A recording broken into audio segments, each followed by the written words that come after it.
கோவையில் சுதந்திர தின விழா இறுதிக்கட்ட ஒத்திகைகள் தீவிரம். வருகின்ற 15ஆம் தேதி சுதந்திர தின விழா கொண்டாடப்பட உள்ளது.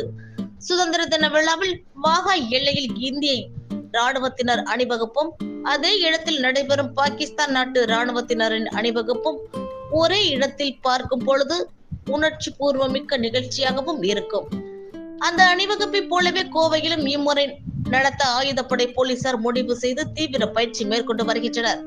கோவை வ.உ.சி. மைதானத்தில் சுதந்திர தின விழாவில் நடைபெறும் நிகழ்ச்சிகளில் முதன் முறையாக வாகா எல்லையில் நடைபெறும் அணிவகுப்பை போலவே நடத்த திட்டமிட்டுள்ளது. இதற்கான இறுதிக்கட்ட ஒத்திகையில் கோவை மாநகர ஆயுதப்படை போலீசார் தீவிரமாக ஈடுபட்டுள்ளனர். இவர்களுக்கு வாகா எல்லையில் பயிற்சி பெற்ற கமாண்டோ அதிகாரிகள் பயிற்சி அளித்து வருகின்றனர். 15ஆம் தேதி பொதுமக்கள் கோவை வ.உ.சி. மைதானத்தில் நடைபெறும் சுதந்திர தின விழா நிகழ்ச்சிக்கு வருகை புரிந்தால் இதனை காணலாம். அதே போன்று சுதந்திர தின விழாவின் காவல் அணிவகுப்பு ஒத்திகைகளும் மேற்கொள்ளப்பட்டு வருகின்றது.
நீ வெளியே தான் போகணும்.